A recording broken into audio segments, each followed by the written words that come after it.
I call the House Education Finance Committee to order, and we do have a quorum, so we'll go right to the minutes. Sorry. I should say we also have a quorum because Representative Pryor is present and joining us via Zoom with permission from the Speaker of the House in accordance to the House rules. So we have a member on Zoom. So please speak into your mic so everybody can participate. And with that, Representative Sencer-Mura, have you had a chance to look at the minutes? Yes, I have, Madam Chair. Would you like to move the minutes of March 22nd? Yes, I move that the minutes of March 22nd. Representative Sencer moves the minutes of March 22nd. Does anybody have any questions on the minutes? Seeing none, all those in favor say aye. Aye. All those opposed, no. The minutes are adopted.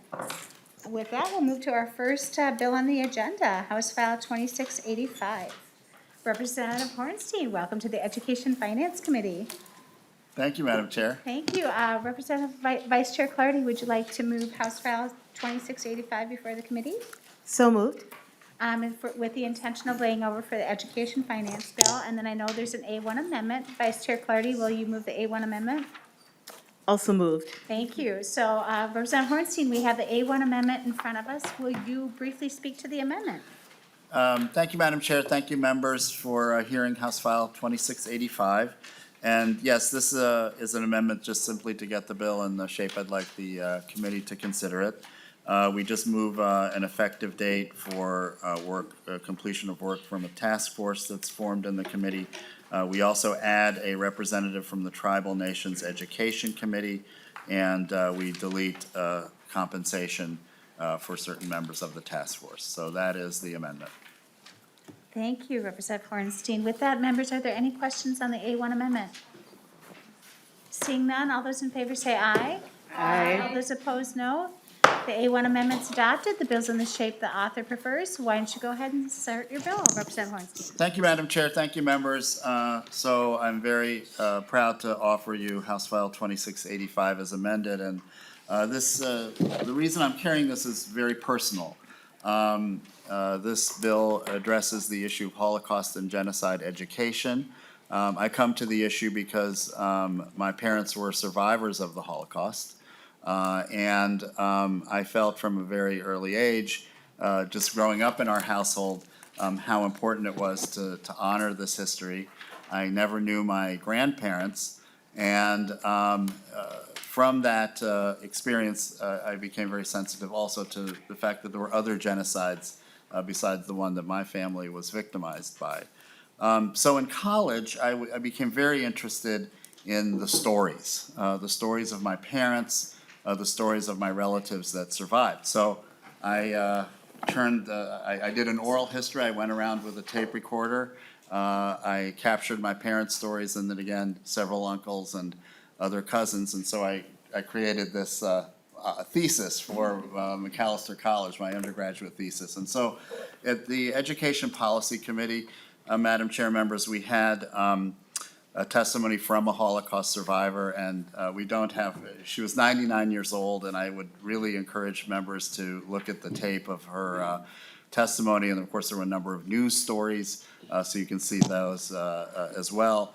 But we don't have a survivor here, but I did want to very briefly bring my parents' voices from this work to the committee, and again, the stories are so harrowing, and it's really a mirror. I still don't know to this day how they survived this. And my mom was from Poland, a town called Lvov, which is now Lviv in Ukraine. And my dad was from a small town not far from Ukraine called Hajdunánas in Hungary. So first I'm just going to read very briefly from my mother's experience. She was in a forced labor camp and had to walk to the camp from where she was living in what was called the ghetto in Lvov. And she writes, I'll never forget one evening when we came back from work. It was already dark. It was winter. There was a lot of snow on the ground in Poland, very cold. And as we marched into the gate of the ghetto, we saw on both sides people shot. There must have been at least 100 on each side of the walk, the main road that led to the camp. They just took people out of columns and shot them. Sometimes people were just hanging there. It was a horrible, horrible time. I just don't understand how I ever lived through that. And then my father had escaped from a forced labor camp in Hungary. Both my mother and father at different times in their experience were housed by non-Jews, very courageous non-Jews. We call them the righteous, who sheltered them at great risk to themselves. And so after my dad escaped from a forced labor camp, he was sheltered in a rural area in a farmhouse until the end of the war by a non-Jewish farmer. And then as he was making his way back to his hometown, he was arrested by the Russians, his liberators, who mistook him as a Nazi. So what he's describing here is he found a Russian soldier who he felt looked Jewish and started speaking Yiddish to him. And so then the Russian soldier let him go. So here's his story, and then very briefly about that experience, and then about him returning to his hometown. It's a little bit, I get a little emotional when I read about this, but he said, I felt awful that I survived the Germans, and I'm not surviving my quote-unquote liberators. So to my luck, I was when I was in the work camp, the prisoner of war camp, the Russian prisoner of war camp, a Russian Jewish soldier came, and again, I recognized him from his appearance. I talked to him in Yiddish, and he took me out from the camp. This was my last encounter with the Russian army. From there on, I finally got back to Hoydananash, that's his hometown. I stayed there for a few weeks waiting for the family to come back. Little by little, few people came back. I found out the terrible news about my parents and members of my family. So we don't want anyone to find out terrible news about their families because of genocide. And so I'll just conclude before the testifiers that it was very, very important, again, to not only honor the memory of my parents and the grandparents that I never met through this legislation, but also including all other genocides. I think particularly here in Minnesota, the genocide of Indigenous peoples must be taught in the schools. And then we list many others in the bill: Armenian genocide, Cambodian genocide, Rwandan genocide, and others. And so ex-Yugoslav. And we have people from these communities that live among us here in Minnesota. Their descendants are survivors. There's a Ukrainian genocide in the 30s. People were starved to death under Stalin in Ukraine. So even just going through the bill, I think, is an educational experience, because so many of these we may not even know about. So we talk about Holocaust and genocide education in this bill. And so, members, thank you very much for hearing this bill. Thank you for hearing my family's stories. And I have a couple of testifiers, Madam Chair. Thank you. With that, we have two testifiers. We have we have Dr. Gabrielle Spears-Rico and Laura Zelli. Whoever would like to go first, just state your name for the record and proceed. Good morning. My name is Dr. Gabriela Spears-Rico. I was awarded a PhD in comparative ethnic studies with an emphasis in anthropology and Native American studies from the University of California at Berkeley in 2015. As a cultural anthropologist, I have published on the representation and politics of contemporary Indigenous communities in Mexico, whom I have been researching and collaborating with during the last 15 years. Currently, I serve as a jointly appointed assistant professor, a McKnight Land Grant professor at the University of Minnesota in the departments of Chicano-Latino Studies and American Indian Studies. And I am also a board member of the Center for Holocaust and Genocide Studies. Today, I testify to support this bill as an Indigenous person, a member of the Pirinda community from the state of Michoacan in central Mexico, as the mother of a Native American child who is both a Dakota descendant and an Ojibwe tribal member, and as an academic with expertise on the topic. It is exciting to see that this mandate includes language on Indigenous genocide. Parenting a child going through St. Paul Public Schools, I have noticed how Indigenous people from this continent are left out of history curriculum in our public schools. The genocide that occurred to our people is hardly or only referentially mentioned. It is important for our Indigenous children to see themselves in the curriculum and for all children to learn about how colonialism impacted the Indigenous people of the Americas. Such education helps counter stereotypes like Indian mascots, which are rooted in violent colonial histories that negatively impact Indigenous representation. In Minnesota, it is particularly important for curriculum to include the Dakota genocide, as well as Ojibwe and Ho-Chunk and Menominee dispossession that took place, all of which involved mass deportations of American Indian people within and outside of the state. Events such as the imprisonment of Dakota people at Fort Snelling and the expulsion to Camp Davenport, Iowa, should be acknowledged and taught so that going forward, we can move towards reconciliation and towards building a future that is inclusive of the interests and wellness of Indigenous people while working with our tribal nations. Thank you, Madam Chair and members of the committee. Thank you so much, Dr. Spears-Rico. Next up, we have Laura Zelli. Thank you, Madam Chair and members of the committee. My name is Laura Zell. I'm a child of a Holocaust survivor, a former St. Paul public school teacher, and the current director of Holocaust education at the Jewish Community Relations Council of Minnesota and the Dakotas. Centering the complexity of this history is essential as it creates opportunities for students to develop critical thinking skills, accurately interpret history, and develop a greater sense of civic social responsibility. These are not easy topics to teach, these are not easy topics to understand, and they often bring up more questions than answers. In my daily role, I meet and train teachers from across Minnesota. They have told me time and time again that through quality professional development opportunities and curated resources, they would feel more confident teaching these subjects, answering student questions, and they know they can do it well with support from us. This bill doesn't ask them to do more or figure it out by themselves. This bill equips teachers to successfully teach to the new social studies standards by establishing a diverse task force, which would be led by 2 co-chairs and all overseen by the Commissioner of Education.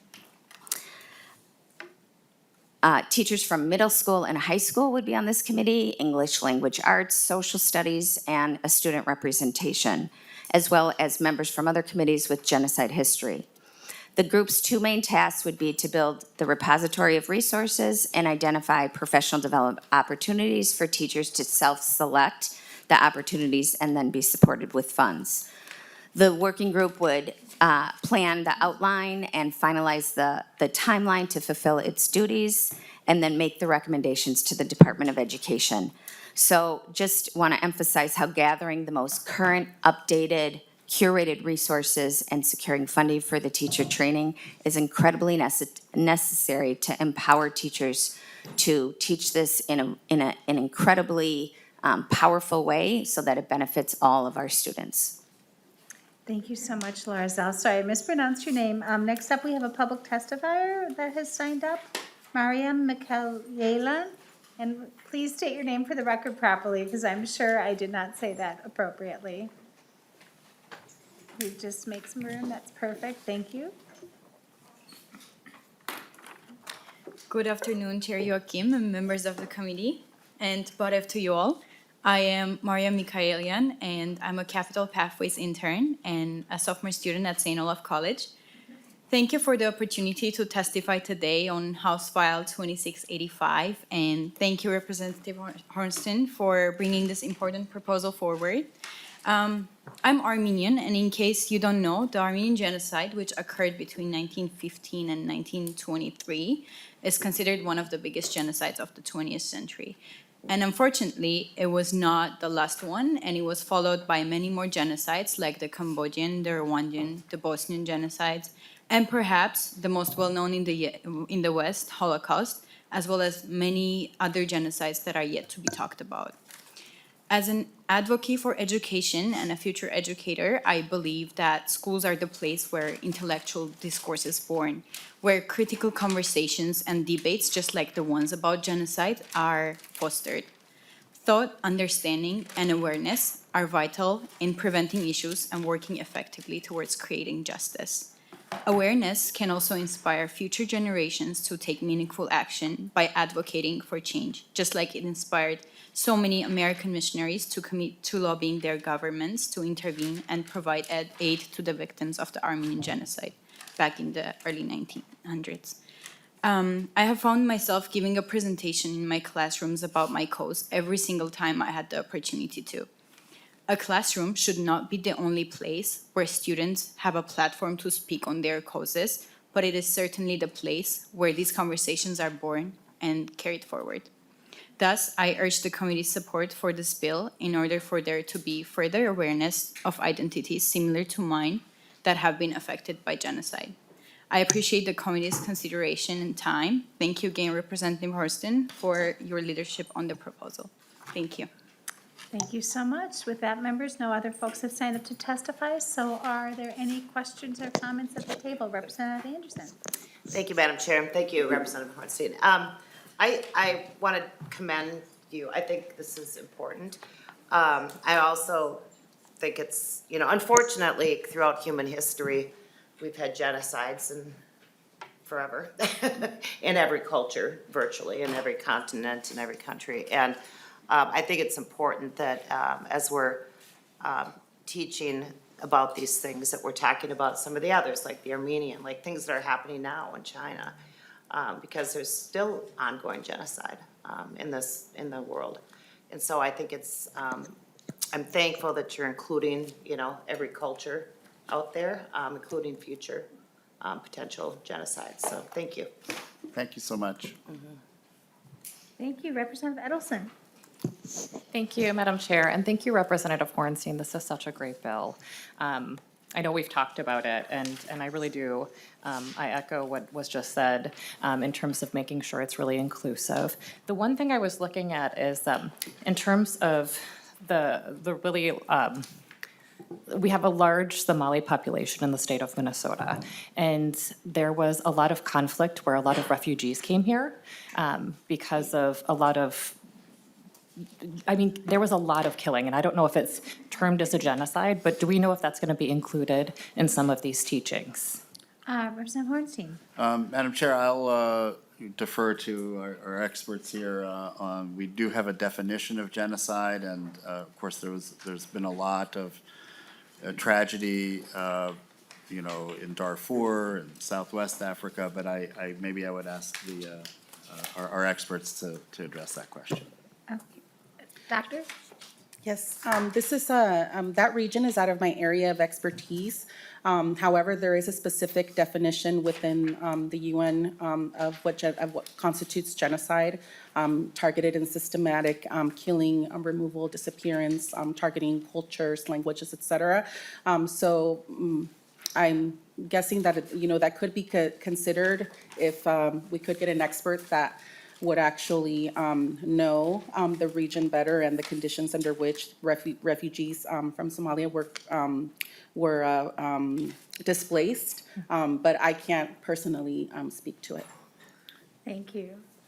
Madam Chair. Representative Edelson, follow up? Oh, sorry, Madam Chair. I think Mr. Roberts has maybe something to it. I would just say it was a lot of conflict between clans, and there was significant death. I don't know the number, but I just would say I think that we have. I think it would if I don't know if that would be covered in the ethnic studies bill. Yeah. Representative It looks Sencer-Mura like yeah.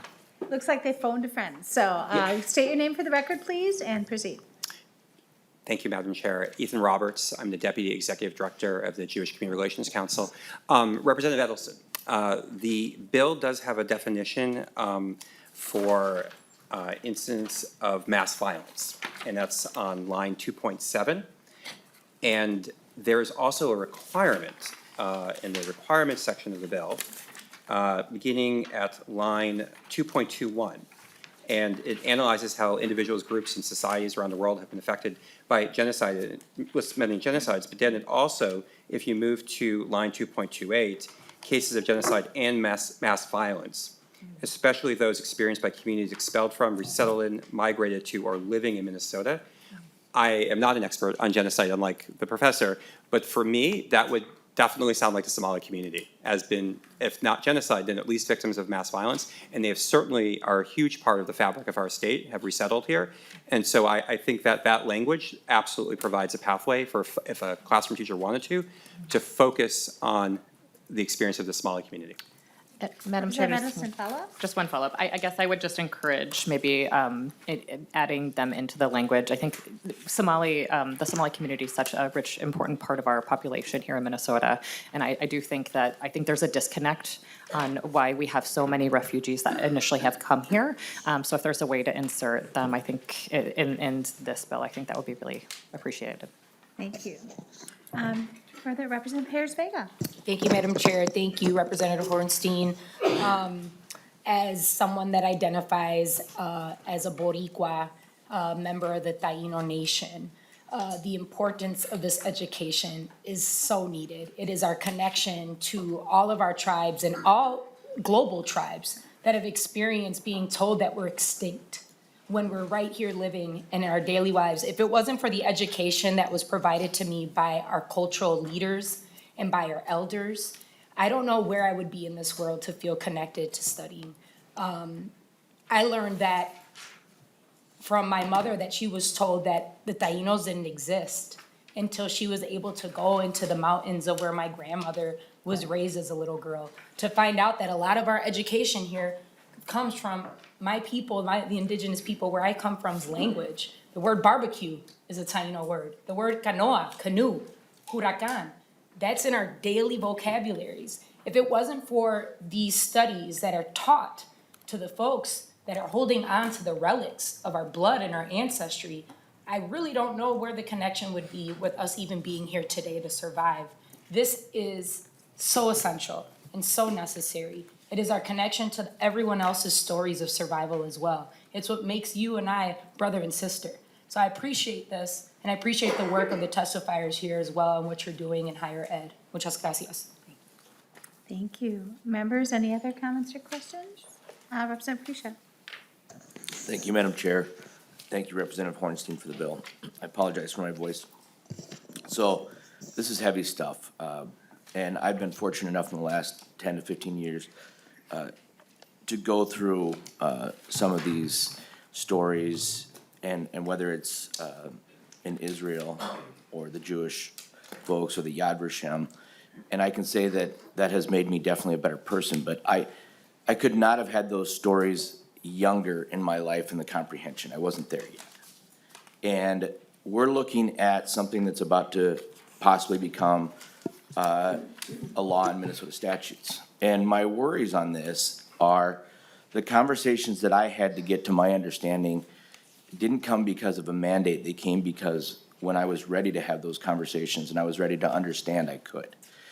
I look at this and I think even when I walk through the stories of the Yad Vashem, and if I'm hoping I'm pronouncing that correctly, I'm going back to my recollection, it wasn't a time-stamped set of years. It was how a population was treated over time and how we got there. And my worry on this, when I look at this, is the context, and we're gonna have another bill on ethnic studies, and I think these are all conversations that are important. So my direct question to you, Representative Hornstein, is I look at lines 2.1 through 2.6. We're asking people to teach things that we prescribed in law that have different levels of understanding. And let's look at line 2.1, imposing measures intended to prevent births within the group. We have different levels of understanding of even abortion and how that's gonna be taught in schools. What are we going to allow for different points of view? And how do we get there? I worry about that, and I worry about that not in the context of politically, but I worry about in the context of having that conversation correctly when this is such a heavy topic. I'll ask you directly, could a pro-life person teach this in preventive births in a religious school differently than somebody who is not pro-life? And would that be acceptable? Representative Hornstein. Madam Chair, Representative Krisha, we have, Zelli is an expert educator in genocide education. And I don't think the views of a teacher teaching genocide, we are creating a task force that is going to really go through the curriculum, really, dig down into sort of what are the best practices, what's worked at particular age levels. And through this task force, we have a group of experts that is going to be providing direction and resources for educators. And so, I think Holocaust education and genocide education, it doesn't matter the background or viewpoint of a particular teacher. We're just equipping teachers with the tools they need to teach this effectively. To your first point, Madam Chair and Representative Prisha, I appreciated it, because this morning I was looking at the introduction of what Frank Hornstein from 43 years ago was writing for this honors thesis. And I was very concerned with the fact that the Holocaust literature at the time only focused on the war years of 1933 to 1945 and didn't talk about people's lives and culture before that, and didn't talk about the survivors' lives after that. So I made a real point here to interview people about their lives before the Holocaust and after the Holocaust. But maybe Ms. Zell can answer your question specifically to the qualifications of teachers. Go ahead and state your name for the record again and proceed. Thank you. I'm Laura Zell. Thank you for the question. Actually, as we train teachers, there's sort of a mantra we have, and we say safely in and safely out. So developmentally, you bring kids in where they're ready to absorb the lessons, right? And through these curated resources that we're talking about, we're not talking about not letting teachers, but providing links upon links upon links. We're talking about really curating this so that they can follow a path that makes sense emotionally, developmentally for the students that they're gonna teach. So that's one thing. So it's actually a perfect question for why we wanna take the time and form this working group. And Representative Hornstein, I think that you answered that beautifully. As far as, repeat what you just said the last. Oh, Representative we want to, on Holocaust education, we want to include the entire timeframe. I think that's what I said last, okay. Ms. Zell. for people's experience. Right, so I think that, the details in the material that we train on addresses this intensely, right? So you don't start at the gates of Auschwitz with anybody. It's not a shock, it's not to grab attention. You actually start with citizen rights. Because at the beginning of the war, what was stripped from the Jews under Nazi Germany was their rights to have citizenship in that state. So you actually start with who was this population, what was the rights of citizens, what was taken away, what were the attitudes of neighbor to neighbor, who was complicit, who was active, who was a perpetrator, who was a bystander. So these universal lessons take place throughout with this particular history.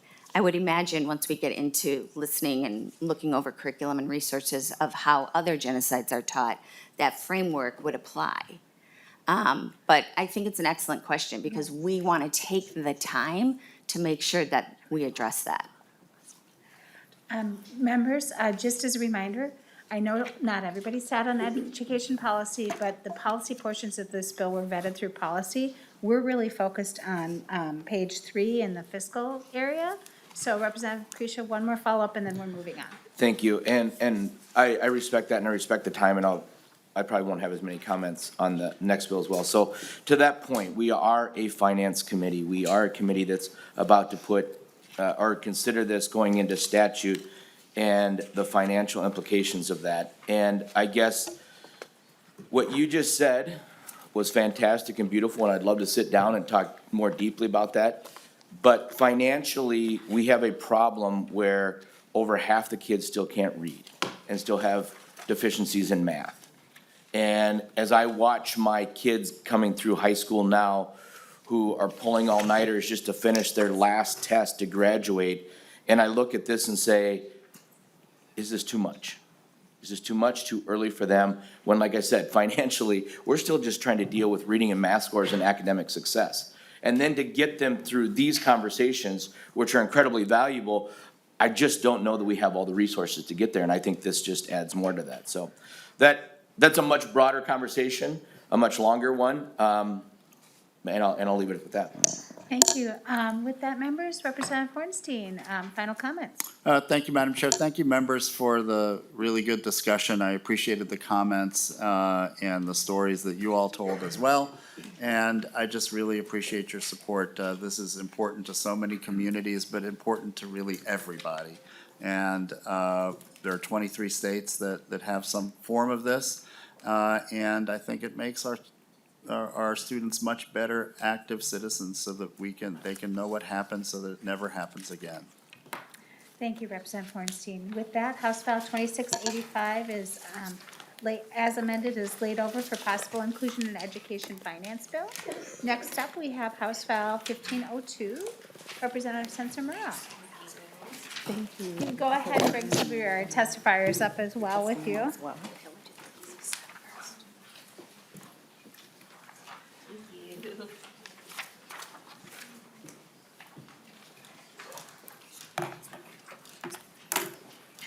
Thank you. Thank you. Representative Sencer-Mura, welcome to your committee. Thank you. Would you like to move House File 1502 before the committee with the intention to lay over the bill for possible inclusion in education finance? Yes, and I also have an amendment, the A4 amendment. Do you want me to speak to? Yes, why don't you move the A4 amendment before the committee as well, and then speak to the amendment? Great. I would like to move the A4 amendment.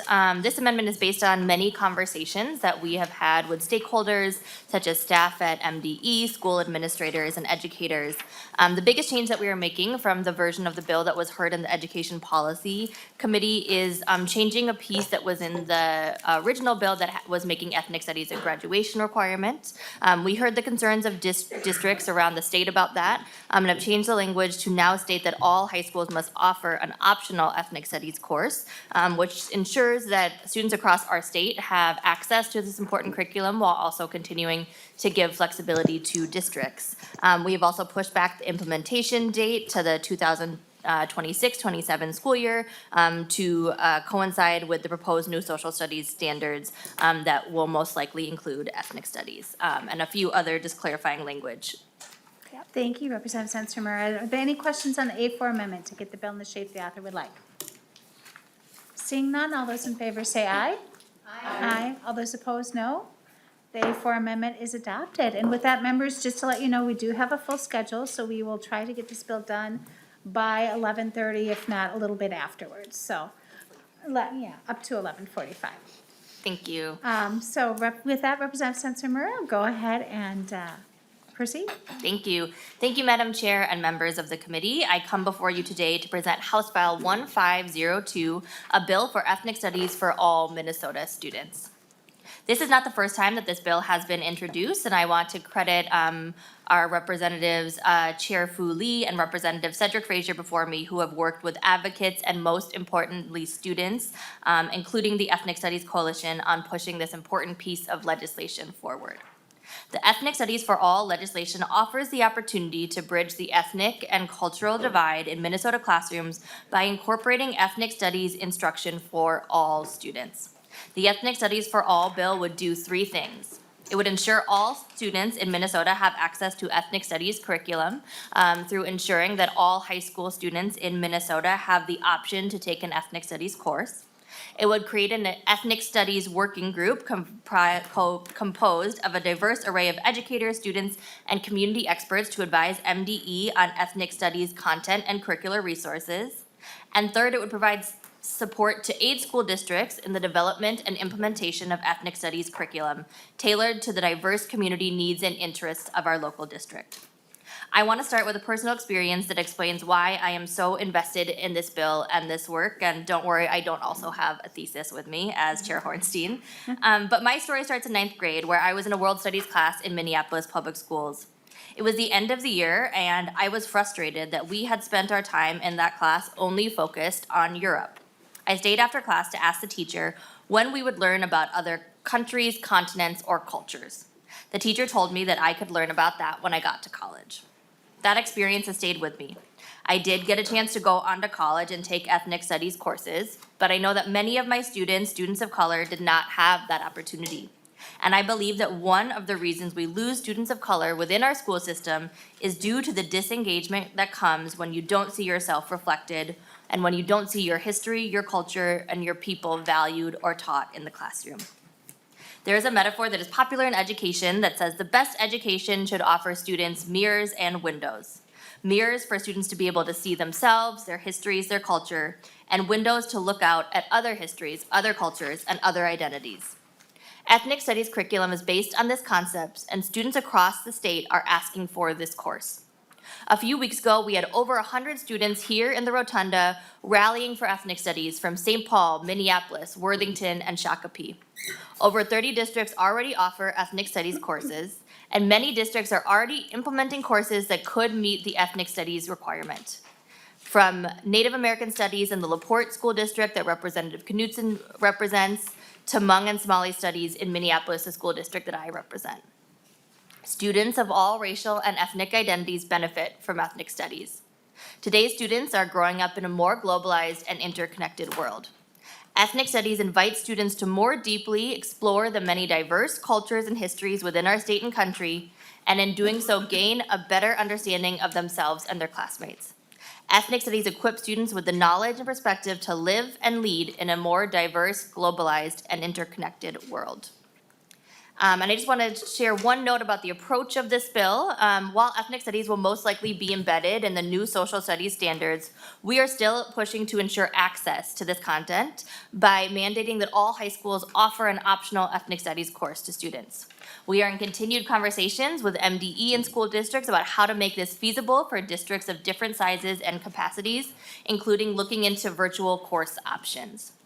And finally, I want to thank my colleagues across the aisle for the conversations I have been able to have with them about this bill. Thank you for sharing your concerns with me. From those conversations, I believe that we share a deep commitment to doing right by our district and, most importantly, our students. I know that for some, there is fear that ethnic studies curriculum may lead to further division between our students. And I just want to say that I'm bringing this bill because I believe that division exists when we do not have the space to learn from each other, to confront and reckon with our histories, and to imagine new ways of being together. And ethnic studies courses do just that. And I would now like to yield the rest of my time to my testifiers. Thank you. Thank you so much. I've got Jackie Lee Zhuzhong, Miracruz Lozano Rios, and Isabella Cook. If you could each keep your comments to the 2 minutes, that would be wonderful. Thank you. Go ahead and state your name for the record and proceed. Thank you, Madam Chair and members of the committee. My name is Jacqueline Lay, and I'm a student at Great River School. I'm here today to speak in favor of the Ethnic Studies for All Bill, House File 1502. As a second-generation Vietnamese American with immigrant parents, I have always felt like an outcast because of the differences that my identity prescribed me. This feeling followed me from a very young age into my education, as I witnessed time and time again that the history of the Black, Indigenous, Latinx, Asian, and other marginalized communities like mine were being put on the sidelines in favor of a more dominant lens molded by more than a century's worth of colonization. The perspectives of our communities were seen as not valuable enough by our school curriculum, not valuable enough to even be allowed more than just 1 month out of the year for the commemoration of our already barely discussed histories. I found that my voice to speak out about my family's history and my being regulated to nothing more than a stereotype became silenced in the classroom. Then the pandemic hit and everything changed. I saw that the lack of education about Asian American history outside of the dominant lens bred fear and ignorance into people, leading to a culmination of unwarranted attacks and violence against the Asian American community, my family, and myself. 2021 was one of the scariest years of my life because of the surge in anti-Asian hate crimes against our community. And there was a point where I had begged my mother not to go to the local grocery store in fear of her getting called slurs, spat on, or worse. The fear and ignorance that caused people to attack my community could have been avoided if the curriculum we taught our youth included diverse cultural perspectives that accounted for all sides of our society's complex history, which ethnic studies effectively does.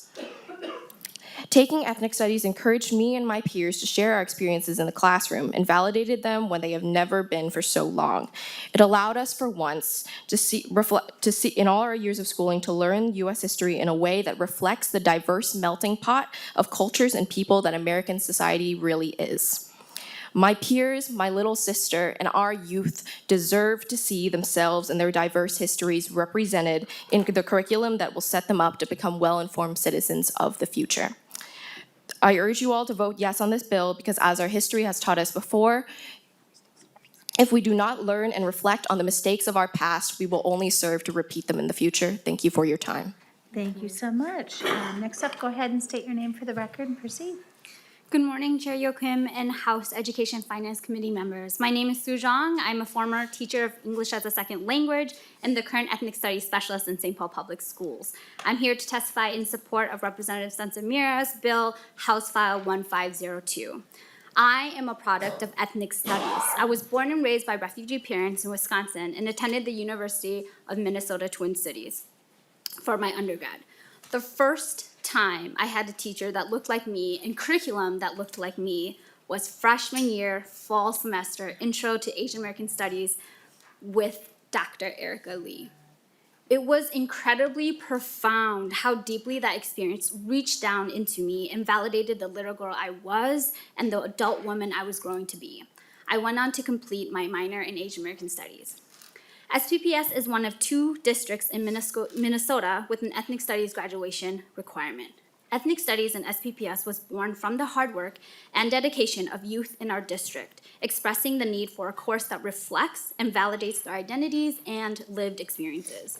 Our stories and experiences, our histories, are not electives and shouldn't be treated as such. Over the past few decades, Minnesota's K-12 student population has become increasingly diverse. Students of color make up approximately 35% of the state population and 80% of the population in the Twin Cities area. House File 1502 would help provide accessible ethnic studies curriculum and instruction to all Minnesota students, guidance to school districts and leaders, and strengthen already existing ethnic studies courses and programs in Minnesota. Our young people are still here today, asking for an education that challenges them to think critically about the world and empower them to be change agents of positive change. I'm excited for the stories and the journeys that lie in front of us, and I ask you to join us in that journey. I urge you to support House File 1502. Thank you. Thank you. And then if we can, next up, we have Maria Cruz Lozano Rios and Isabella Cook. If you could both come up, that'd be great. And if you just state your name for the record and proceed.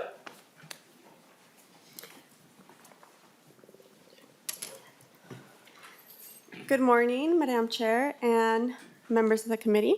My name is Maria Cruz Lozano Rios, and I am a current college student at Minneapolis College and a leader with Unidos Minnesota. I am here today to express my support for the Ethnic Studies for All bill, House File 1502.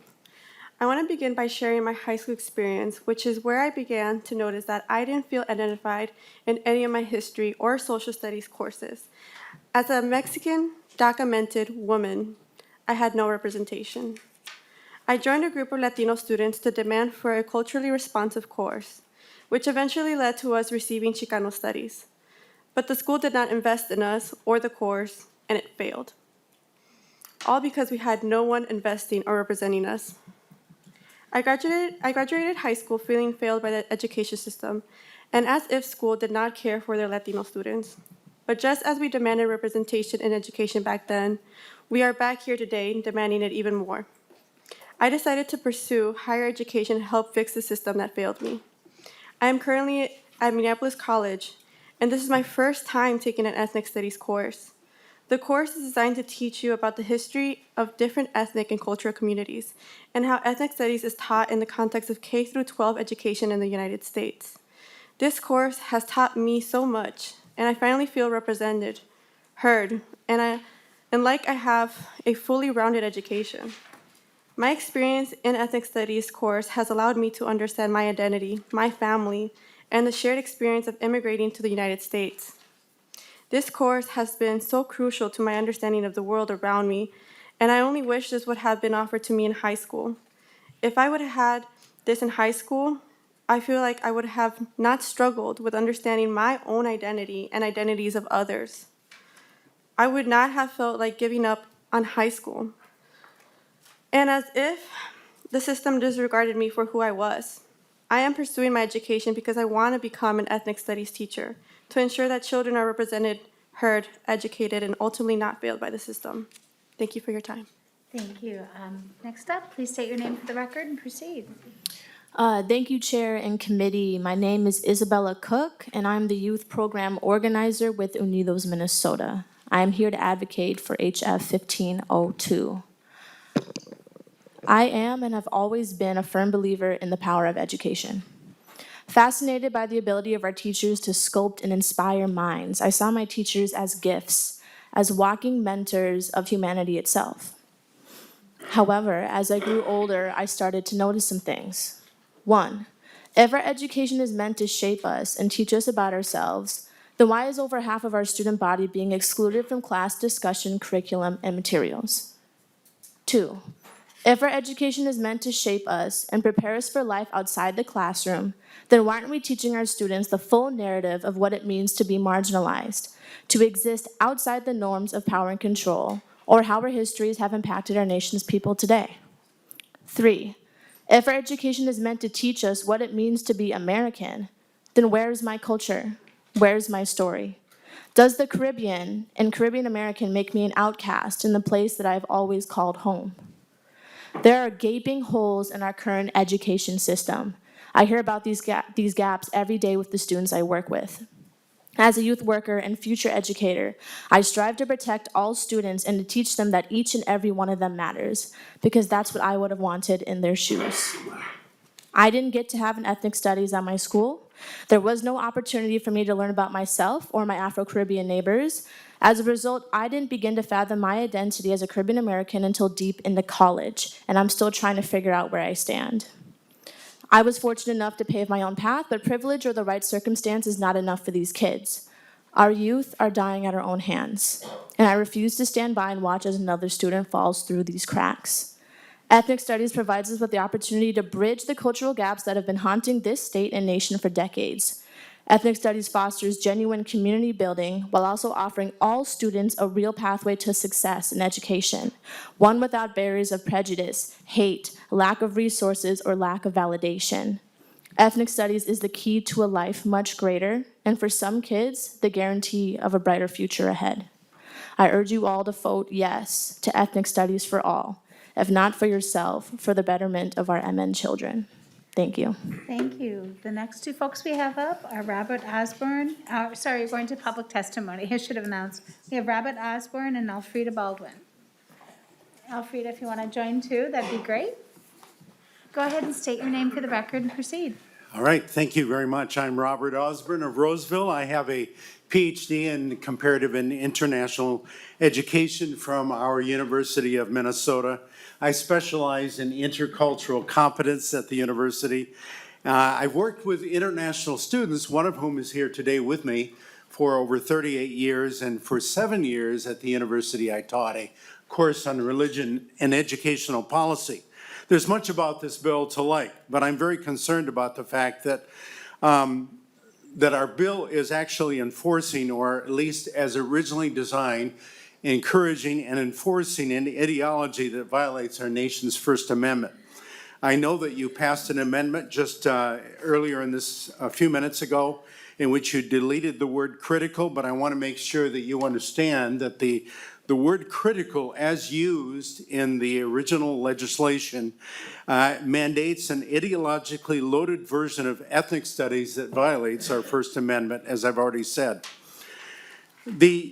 This language has deeply embedded within it postmodern assumptions that are not only at odds with what most Minnesotans believe, but it will pit Minnesotans against each other. As someone who also teaches a comparative worldviews course online, I can tell you that critical, that specifically the language critical, ethnic studies will force our teachers to promote a worldview that Christians, Muslims, Jews, Hindus, and Buddhists do not believe and do not want taught to their children. So I'm glad that you've removed the language of critical in the amendment that was offered a few minutes ago. But I also strongly urge you to delete references on line 7.1 to power, race, gender, and class analysis, because this language on 7.1 also is the kind of language that comes from the critical theory school. And I encourage you to replace it with an approach of constructive ethnic studies that fosters an appreciation for the very cultural backgrounds of Minnesotans, including many of those who've already presented here, and equip students to understand and analyze multiple points of view so that they can develop their own opinions. Minnesotans do Dr. not want to Osborne, can you divide. wrap it up? Everybody's getting 2 minutes and you're All right, over. thank you very much. Thank you. Oh, you can say a final sentence if you need to. All right, thank you. So I simply want to say that Minnesotans want an ethnic studies curriculum that brings us together instead of dividing us, and it do not want an illiberal ideology forced on our students. Thank you. Thank you. As a reminder, members, there is materials out in the hallway that actually show the amendments so people can see all the work that we've done. And it's also posted online. With that, we have Elfrida Baldwin. Please state your name for the record and proceed. My name is Elfrida Baldwin. I am the chair of the board of Take Charge Minnesota. Take Charge is committed to countering the narrative that America is structured to undermine the lives of Black Americans. Assuming that this bill is necessary and beneficial goes out of the window because of the definition of ethnic studies. I wouldn't have a problem if the term referred to teaching students about different groups, history, language, and way of life. But this bill states ethnic studies analyzes the ways in which race and racism have been and continue to be powerful social, cultural, and political forces. This isn't an ethnic studies bill. It is a critical social justice bill that will strip students of their individuality and slot them into the role of either victim or victimizer, depending on their skin color. Throw in a little intersectionality, and schools will have to teach children as young as 5 a cynical and demoralizing worldview. As a Black woman, I put myself in the place of the Black children who will have to sit in a classroom full of white people and be taught that white people have all the power and control. I can well imagine the feelings of rage and hopelessness these students will experience. As the grandmother of mixed-race grandchildren, it makes me livid to think of the mixed-race children who will have to pick a side and be told that they are either oppressed or an oppressor. What a hateful and confusing message. As someone who cares about the well-being of all children, I think it is wicked to tell white students that no matter their life circumstances, their skin color has conferred upon them unearned privilege. And what a horrible thing to poison the minds of other students of color by exposing them to the corrosive ideology inherent in this twisted version of ethnic studies. Our system is producing students who lack the basic skills and knowledge to become productive and responsible citizens. This flawed version of ethnic studies won't fix any of those problems. Instead, precious time and financial resources will be invested in teaching students to distrust and despise one another. This bill, in its current form, should never make it out of this committee. Thank you. Thank you.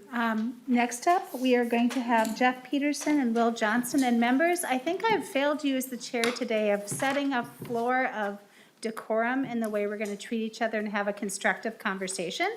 So let's just tone the rhetoric a little bit down and tone the name calling down. Otherwise, I'll have to do a course correction.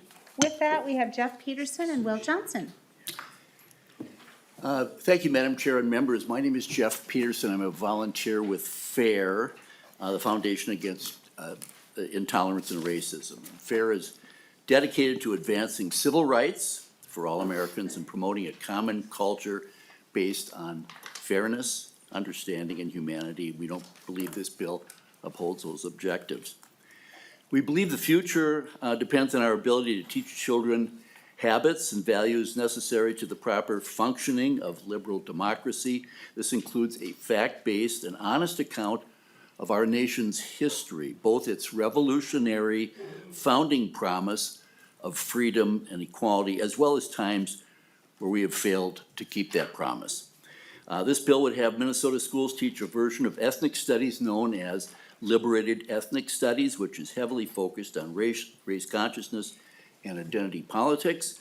Liberated ethnic studies alienates students from our institutions, emphasize vulnerabilities rather than agency, and heightens awareness of group differences. This liberated approach seeks to delegitimize ideas that rest at the core of American identity: individual merit, the rule of law, and compromise through reasoned discussion.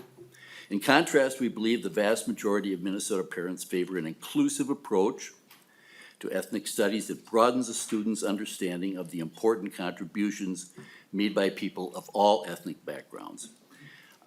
This advances, inclusive ethnic studies advances the constructive view that an individual's personal characteristics such as character, personality, interests, and talents contribute substantially to their future purpose and success. In conclusion, we believe there are more inclusive and positive ways to honor students' heritage while maintaining a shared academic culture, and ask you to reject this bill. Thank you, Madam Chair. Thank you. Next up, Will Johnson, then Lisa Atkinson, and then Hillary Swanson on deck. Go ahead, state your name for the record and proceed. Thank you, Madam Chair. I'm Will Johnson and a parent of school-age kids here in Minnesota. So we all agree that students should learn about different cultures, their challenges and contributions to America, and have the understanding that comes from this. I hope my kids' school continues to teach that and that other schools across the state do the same. And this is often how ethnic studies is being portrayed to the public in this bill. But what's being mandated in this bill is something different. Groups like Education for Liberation Minnesota are heavily involved in advancing this legislation. And they describe ethnic studies as a political struggle, claiming that Minnesota's, quote, state-run education system is founded on white supremacy and functions in a twisted partnership with the criminal injustice system and other oppressive structures, close quote, stating that those structures should be dismantled. They also suggest that we should reject capitalism and concepts of, quote, merit and ability. Do our teachers and taxpayers who fund our schools believe that? And do we want schools to train our kids in this regressive mentality? And we see these sentiments in the bill's definition of ethnic studies and in the curriculum it mandates, stating as fact that a child's immutable traits divide them from others and dictates the power they have and what they're able to achieve in today's America. Training kids to stereotype and discouraging belief that they're individuals with agency, how is that inclusive? And how is that progressive? It's no surprise that a recent poll showed the majority of Minnesotans reject this brand of ethnic studies once they realize what it actually is. So when we discuss this bill, let's be clear about what we're mandating here. Is ethnic studies teaching kids about the history, the real challenges, the real contributions of cultures that compose America in a full, unifying, and uplifting way? Or is it, as the bill and its influencers suggest, training kids to divide and stereotype based on race, to believe these traits place them on a hierarchy, and to be activists to dismantle for one-sided political causes? Which version reflects Minnesota values and prepares all kids to thrive? Thank you. Next up, we have Lisa Atkinson, Hillary Swanson, and then on deck, Charlie Trier. Please state your name for the record and proceed. Thank you. My name is Lisa Atkinson. I am a business executive, a wife, a mother of 3 children, and a school board director. This bill requires that all students, kindergarten through 12th grade, receive instruction on ethnic studies. I am against this bill for the following reasons. We know Minnesota students are struggling and state proficiency scores have plummeted. So why would the state mandate a class that is not focused on the core fundamentals of reading, writing, and science versus political ideologies? This is my son's senior year and his first normal year in high school. He experienced 2 years of COVID and 1 year of disruptive, anti-racist political agendas being driven by a local BLM activist. My son's not a racist.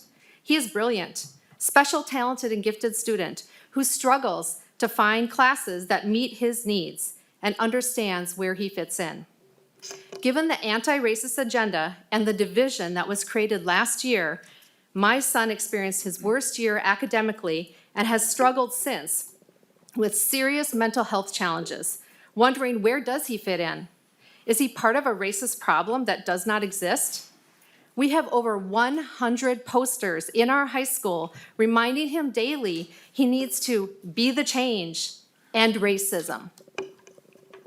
With 1 in 30 kids diagnosed as autistic in our world today, it is more important now than ever to teach our kids how to come together, celebrate our differences, maintain and build healthy relationships, and provide students with the resources they need to succeed. As I walked into the Capitol building today, I noticed that this beautiful building is surrounded by Dr. Martin Luther King Jr. Boulevard. Do you believe the way that ethnic studies is presented in this bill is the teaching of different cultures and follows the values of Dr. Martin Luther King? I have a dream that my 4 little children will live one day in a nation where they will not be judged by the color of their skin, but by the content of the character. That's what ethnic studies should be. But the way that this bill is written, also referred to as liberated ethnic studies, Please wrap it up, you're over 2 minutes. is radically ideology, focused on select cultures, aimed to create segregation, and further have a major impact on every student's ability to succeed. Please vote no for this bill and reallocate the funding to the basic education formula to allow independent school districts to make decisions based on the needs of their community versus mandates by the state. Thank you for your time. Thank you. Next up, we have Hillary Swanson, and then we'll go to remote testifier, and then questions. As a reminder, please stick to the 2 minutes. Thank you. Hillary Swanson. I'm a lifetime resident of Minnesota and a product of Minnesota public education. I attended Webster Magnet School, the first magnet school west of the Mississippi from 1977 to 1983. The goal of Webster was to desegregate school on a voluntary basis while providing top-notch education for its students. Children of diverse backgrounds were bused citywide to Webster. We were exposed academically to the best that education could offer. Most of my teachers were white. But that is not what impacted me. What impacted me was seeing Mr. Burichter, my 6th grade teacher, play basketball with my dad on the school court some weekends. What impacted me was the high expectation my teachers had for me and the opportunity to learn how to think critically. Colin Powell, Condoleezza Rice, Ben Carson, Shirley Chisholm, Oprah Winfrey, Mae Jemison, Jackie Robinson, Booker T. Washington, Washington Carver, Madam C.J. Walker, Beverly Johnson, and President Barack Obama. Each person I named was the first Black individual to do something that no Black person had done before them. They were pioneers because they believed in their own agency, and they shared humanity with others, regardless of skin color. Success in academics or any other field is not about needing to be taught by somebody who looks like you. It's about seeing good attributes and worthy character traits in another, regardless of skin color, and embracing that. It's the moral fortitude, the beauty, and dignity that is to be sought after and embraced and embodied by the teacher and mirrored by the student. The SPPS data for 2022 shows that only 34% of students are proficient at reading, 25% at science, and 25% at math. The focus on ethnic studies won't improve these numbers. It focuses on deceptively teaching children that their country is bereft of any good, and depending on the color of their skin, they're either a victor or a victim. It seeks to divide children, twist the logic, and uphold extremist agendas under the guise of inclusivity. That's not what I learned at Webster. It's not what I learned at home. I am what it means to be Black in America, and I will not allow anyone to tell me that they have privilege over me.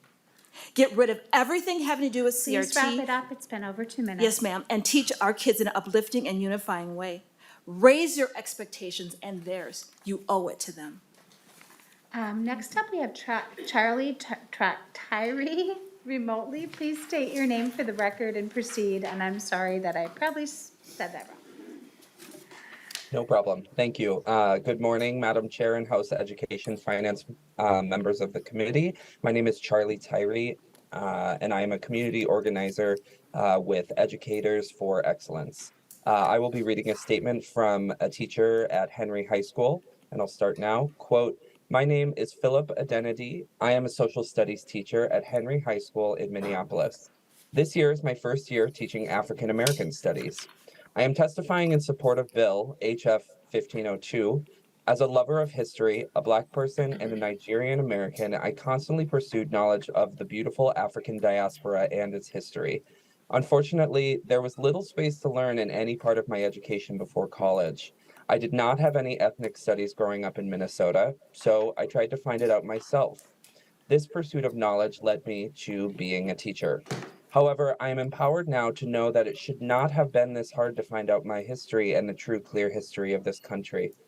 I need everyone who is fighting for this bill and everyone who is fighting against this bill to understand the harm done by the omission of these topics in your own education. Think about how it impacted the people you think about and the communities you fight for.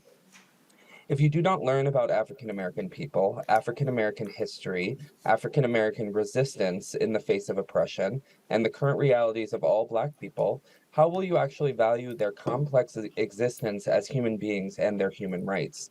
I echo this sentiment for Native people, Native history, Native resistance, Asian American people, Asian American history, Asian American resistance, Latine people, Latine history, Latine resistance.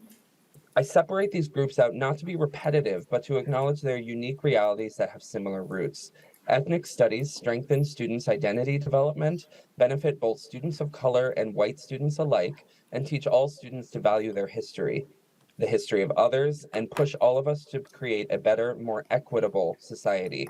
I want to see a day when all students have the complete and true knowledge to make active change in this country. As a teacher and a citizen, I greatly encourage you all to support Bill HF 1502. Thank you. Close quote. Thank you so much for your testimony and bringing your voice to the table. Members, we are going to move to the table for questions and comments. Reminder that we're focusing in on the fiscal section, and also a reminder that we should be treating each other respectfully. So, and that we have to wrap up in about 10 minutes. So, Representative Perez-Vega. Thank you, Madam Chair. Thank you, Representative Sencer-Mura. This is the work that has been put together for so many decades. So many decades by educators, leaders of education, nationally and locally, and the movements that we come from, and the parents that raised us. It is an honor to co-author this with you. As an educator with a cultural studies background, who knows about our history, who knows about the reality, we need the financial support to go towards this, not only for our educators, but most in particular for our students. We were those students. We were the students that recognized that we had a passion to teach because we made it out of a system that did not include us. We learned the histories of having those dreams that Martin Luther King spoke about, and learning that it took those movements that we came from to have Dr. Martin Luther King boulevards, to have Cesar Chavez streets, to have the advocacies that we do have in what we're trying to excel into higher education that's struggling so much in this state. Why do we have to wait to become the cultural studies majors? Why aren't we becoming the cultural advocacies so that we aren't repeating the cycles of trauma that we have survived? Surviving your teachers calling the way that your shoes coming with profanity and words that sting, that come from the nature of slashes and whips and backs of African American slavery, that comes from the genocide that we heard in the bill before this. These are the steps of healing, not just for Black, brown, whatever BIPOC alphabet letter, whatever alphabet mafia you want to say that we are. This is about curating a full circle. I come from mixed race. I come from the darkest shade of brown, like I said yesterday, where I heard a speech that was repeated from yesterday. I'm going to say mine again. From the darkest shade of brown to the lightest. I know what the complexities happen when we talk about segregation from in my own family, okay, that speaks the same languages. And we are also able to connect in supporting each other by recognizing what privilege is. Privilege is knowledge. I quote the Dr. Albizu Campos of Puerto Rico, who was an educator, Harvard graduate, the first Black Puerto Rican to graduate Harvard Law School, who stated, and I want this because this is something that I learned that should be a part of our curriculum so that we can all learn, whether it is my colleague right here to my right or to my left, and our children learning in the system together. I appreciate your patience because this is what advises me and gives us the hope in these bills that we're presenting here like this one today. The youth has the duty to defend the homeland and their knowledge. The youth has a duty to defend their homeland and educations with the weapons of knowledge. We're living in a world where kids are using actual weapons to take out their mental capacities and their traumas. Why don't we recognize weapons of peace with what this bill brings here today? Not separation, but harmony, so that we can heal and fulfill the gaps, fulfill those wounds, put a surgical heart back into the soul of what it is to grow in our kids, not tear us apart. When you're called the N-word, the S-word, all of these words in your schools by your teachers, these are the ways to be able to unify, to grow, and heal for the next generation, so that my daughter and that your children don't have to go through that.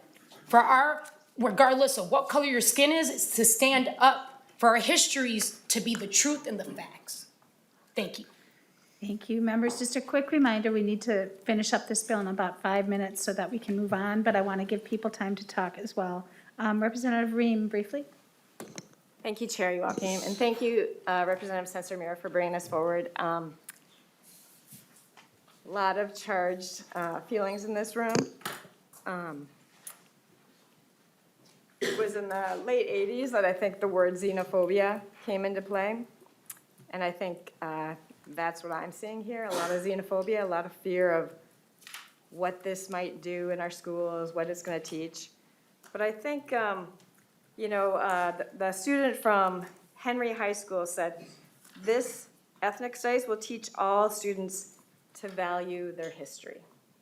It's not about teaching kids that they're less or greater than another. It's about teaching history. And I think we need to keep that in mind. I do have a question. I'm curious about languages being taught in schools, and if that, let's say we have a student who has studied the Chinese language or the Somali language. When you're looking at the ethnic studies requirement, is there anything that would replace that? Or is it, because I know I looked in here and it says it's a bill that will be comprehensive, that would teach about all the different areas of the world and all the different cultures. And I'm just curious if there's anything that would also be part of that, if that makes sense. Representative, And I very much appreciate this bill and I support it, but thank you very much. thank you, Representative Sencer-Mura. Thank you, Representative Ring, for the question. So I think what we are trying to do with this bill is both ensure that students across our state have access to this kind of curriculum and give a lot of flexibility to local districts to kind of think about what works with your student population, what are the needs of your student population. And so, I think MDE already has a list on their website of different courses around our state that would fit an ethnic studies requirement. I believe that some of those are language and culture courses, so I believe there are like Somali language and culture courses. I don't know that just a language course by itself would meet the requirement, but part of that is, part of that's why we want to have this bill and get this work group together, is that we have some folks who are kind of thinking about, what are the different ways that this can intersect with other disciplines, with other academic content areas. Thank you. Thank you. Next up, I have Altendorf, Purcell, Creasha, and then Clardy, and then we're moving on. So Representative Altendorf. Thank you, Madam Chair. Thank you, Representative Sencer-Mura. I appreciate you reaching out to me and, coming to my office and sitting down and really discussing this.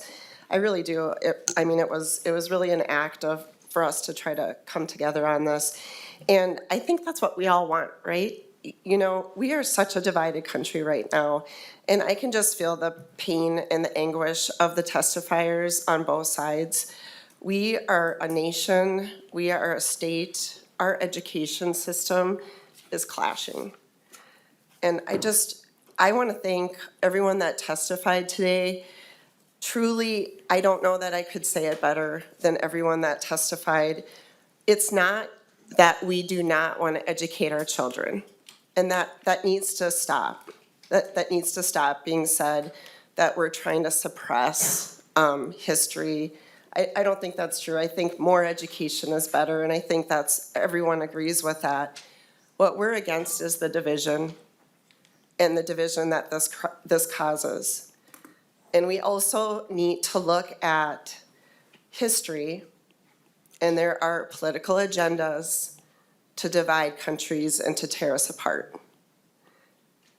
In America, I grew up believing, even being a woman at that time, that it wasn't a woman-dominated country. I truly believed that I could do anything, that if I went to school and I worked hard, that I could do anything.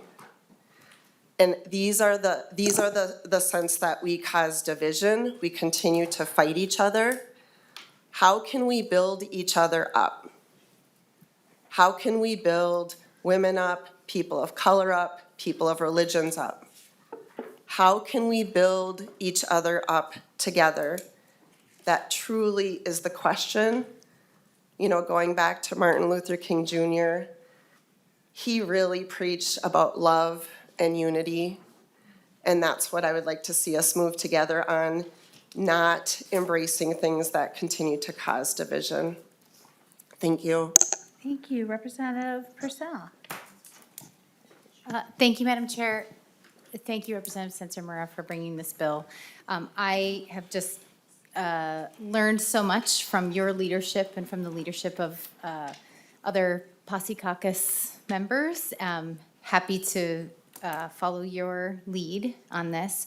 As a parent, as a child of two educators, I mean, I look at education of wanting us to think critically, to be curious, and to be uncomfortable. That's the growth edge. That's for sports, that's for learning, that's for anything. And I'm not worried about my two white boys in the public school system in Minnesota. I'm not. What I'm worried about is the opportunity gap that we see as Minnesota being the worst in the country. And we are a finance committee, and we are looking at how to close that gap. And I hope that students being able to hear and handle the truth of how we got to this point, we owe them that. I am optimistic every time I get to hang out with young people. They are much wiser and going to go a lot further than us, and the least we can do is support them.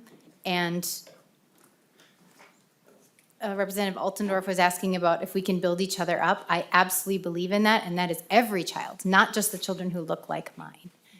So I thank you for this. I thank you for your leadership, and I'm pleased to support it. Thank you, Madam Chair. Thank you, Representative Kresha. Thank you, Madam Chair. The last couple of comments have actually changed where I was going to go with this. I just want to say to the testifiers, thank you. And if you have your emails, leave them certainly with the committee so we can contact you or you can reach out to us. I just thought I would add, I know that there's a lot here, and again, this is another heavy conversation. It's an important conversation. And trying to give you support, Madam Chair, you had said, you know, trying to keep the decorum and keep us moving, and you mentioned keeping us to the financials. I actually think by you allowing us to get into more third reading type speeches and talk through this on both sides is getting us to a better understanding. So I just want to add that, and I'll leave it at that. Thank you. Representative Clardy. Thank you so much for bringing this bill here. I had to wait to get to college to have a class like this. I'm coming from a point of being a mother, being a teacher, being a school board member. And the counter story of some of this is we are investing in our kids. We in Minnesota have a large achievement opportunity or achievement gap, however you want to look at it. And this bill it's specific to education in the sense that children have to read, children have to write, children have to research. And these are some of the areas that we're having gaps in. And so why not have it content specific so they're actually practicing the exercise of reading, writing, and critical thinking. So this is exactly what we need at this time.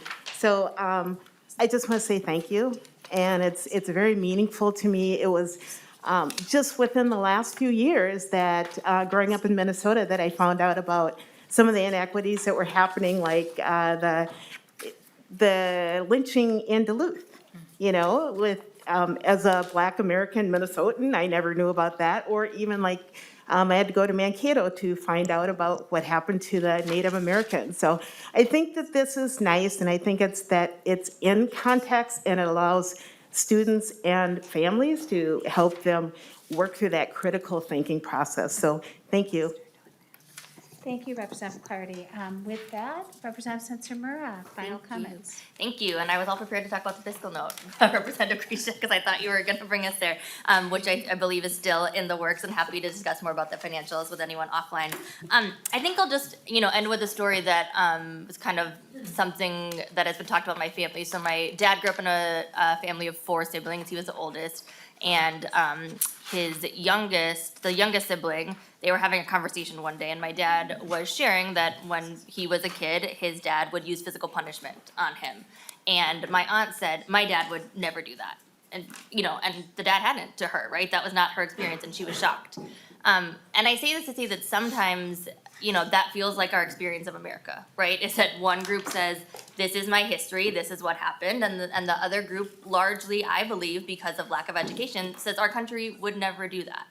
I know that I have had that experience as a Japanese American whose family was interned during World War II, a family that really believed in the American dream, and then overnight had what they were building here in this country transformed and taken away from them, and has changed the legacy and the history of my family.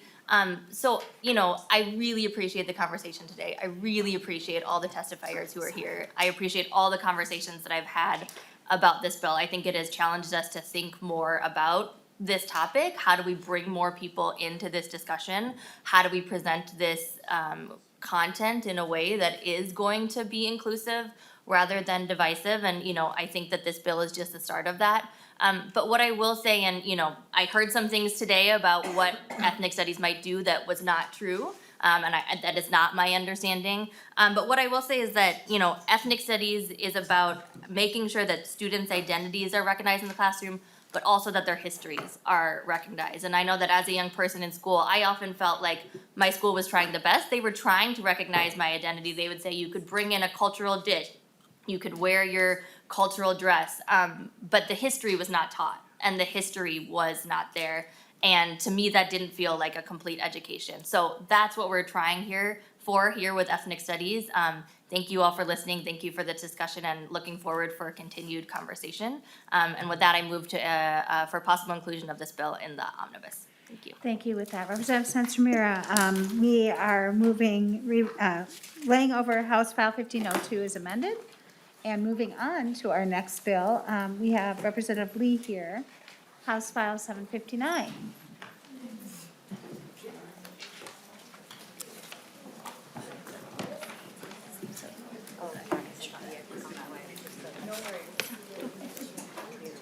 And members, I'll remind everybody, we are going to try to do, we have a hard stop at 12:45, but I really want us done before that. So we're going to keep testifiers as tight as we can and move on. So Representative Lee, welcome to the Education Finance Committee. I see, why don't we have Representative Clardy, can you move House File 759 before the committee? So moved. And Representative Clardy moves House File 759 before the committee. Could you also move the A3 amendment in front of the committee? Moved also. Thank you, Vice Chair Clardy. With that, Representative Lee, go ahead, and why don't you briefly explain the A3 amendment? Great. Thank you, Chair Joachim and members. So the A3 amendment has some technical changes as we've had conversations with MDE, and it also adds more folks to the working group because of various conversations that we've had. We wanted to make sure we had representation among students and teachers in the working group. Thank you. That's the A3 amendment. Anybody have any questions on the A3 amendment? Seeing none, all those in favor say aye. Aye. All those in favor say, all those opposed say no. The A3 amendment is adopted. Now the bill's in the shape that you would like. Could you please proceed? Great. Thank you. Thank you, Madam Chair and members of the committee. We are pleased to present before you today House File 759 as amended. As you probably know, it's the first step in streamlining computer science courses across Minnesota schools. Given the short amount of time we have, I'm just going to quickly thank some of the folks who are here who've been working on this bill for a very, very long time. This bill has been introduced many times before.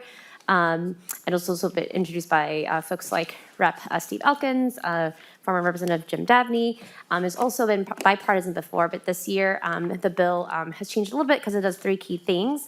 Most important, like I discussed earlier because of the amendment, it establishes a working group through the Department of Education that would create a strategic plan to make sure that we streamline computer science courses across all of our schools so that every student has equitable access. The bill also provides $4 million each year for teacher training and $4 million to support school districts and other school-adjacent programs that are already in existence. With that, I'm going to yield the rest of my time to my testifiers today. Thank you so much. With that, we have, I'm just getting to the right spot, Tess Campion, then Jen Rosado, and then Hannah Wiseman. Go ahead and state your name for the record and proceed. Thank you, Madam Chair and the members of the committee. I'm here to testify in support of House File 759. My name is Tess Campion, and I'm an 11th grader at Open World Learning Community at St. Paul Public School. I took my first computer science course in 9th grade. However, I was originally exposed to programming in my 5th grade math class. In this class, my peers and I used Scratch, a block-based coding program to create rudimentary video games. My teacher's enthusiasm and support for student creativity was what sparked my interest in STEM. That same year, I participated in First LEGO League, working with my classmates to build and program small robots. My team advanced to state, something that wouldn't have happened without the encouragement from our teacher. Because of my positive experience in elementary school, I participated in LEGO League all through my middle school years, and with my team won the programming award for our district. LEGO League introduced me to and nurtured my interest in programming, and because of this, I was excited to have the opportunity to take AP Computer Science A as a high schooler. Taking the computer science course was the first time many of my peers and I were exposed to Java, one of the most common programming languages. Having the ability to develop my interest in programming while learning a relevant skill made this one of the most valuable classes I have taken. At my high school, only 2 computer science classes are available, both of which are offered on an every year basis due to a small number of qualified teachers. Last year, I hoped to take computer science principles, but ultimately did not after learning I would have to drop my math class to do so. My computer science class taught me a creative approach to problem solving, something I use across all subjects. It also empowered me to become the programming captain of the robotics team at my school. In this role, I am able to use leadership skills and collaborate with teammates to write code that is applicable in real-world scenarios. My classmates and my experience in computer science in St. Paul Public Schools has pushed us to take more innovative approaches to challenges and given us the confidence to solve problems we face in a technological society. The creative thinking skills we learn merit a place in curriculums everywhere, but many students don't have the same opportunities we do. Although my experience has been limited, I am privileged to have the opportunity to take computer science courses at my school, something everyone in the state of Minnesota deserves. Thank you for taking the time to hear my testimony today. Thank you so much. Next up, state your name for the record and proceed. Madam Chair and members of the committee, thank you for the opportunity to testify in support of House File 759. My name is Jennifer Rosado, and I'm the Director of the National Center for Computer Science Education, housed at the College of St. Scholastica. For over 20 years, I have been focused on efforts to broaden participation in computing in K-12 and higher education, including organizing computer science professional development for teachers in Minnesota and across the country. Today, I'm speaking on behalf of CS for All Minnesota, a coalition of diverse stakeholders which advocates for policies to increase access, participation, and engagement in computing. This context has informed the bill and request for a $4 million annual fund. As you may have heard, Minnesota is last in the nation in computing, with only 21% of high schools offering a foundational computer science course. The funding proposed in this bill is necessary to support change in our education systems at the state, district, school, and even higher education levels. To enact sustainable change, we need to build capacity for all educators, including in pre-service programs, as very few have any formal education in computing. Minnesota has established organizations ready to support this work across the state, including my center, Code Savvy and Code.org, SciMFMin, and others. The $4 million fund amount is based on Minnesota's size and our expertise in computer science ed. At the center, we've been working closely with 3 Minnesota districts to create a computer science pathway, Duluth, Hermantown, and Fond du Lac Ojibwe School. These efforts have required approximately $100,000 per year per district to support district planning, teacher professional development, and materials. It also takes external expertise and time. All of those schools have commented on how critical guidance from the center has been in their initiatives. And while each school has developed initial pathways in just a few years, there is more work to do to ensure equity and inclusion in computer science. And that really is our goal with this bill. We want to ensure that every child in Minnesota has access to high-quality computer science education throughout their K-12 experience so that we can prepare the next generation of technology creators and informed citizens that can contribute to our technology-dependent society. Thank you. Thank you so much. Hannah Wiseman is next up. Go ahead and state your name for the record and proceed. Good afternoon, Madam Chair and members of the committee. My name is Hannah Weissman, and I'm the Director of Policy at Code.org, which is a national nonprofit working on expanding access to K-12 computer science education. And House File 759 builds on the Grasswork network that is developed in Minnesota to create a strong and sustaining foundation for computer science education. And at Code.org, we have seen the impact of legislation similar to House File 759 in other states. In Iowa, for example, we have allocated $3 million to computer science education, and the result of this investment has been striking. 71% of Iowa schools now offer computer science, which is a 20% increase from before they allocated such funding. And this funding has helped train teachers across Iowa, and importantly, it's eliminated gaps in both rural schools and small schools in Iowa. It is important to note that Minnesota is almost double the population of Iowa, and and our students have less access to computer science than Iowa when they began investing. So we need to make this large investment in computer science education if we're going to catch up to Iowa and indeed surpass. In the materials submitted to support this legislation, you will see a finance explainer that details recommendations for how the funding is spent.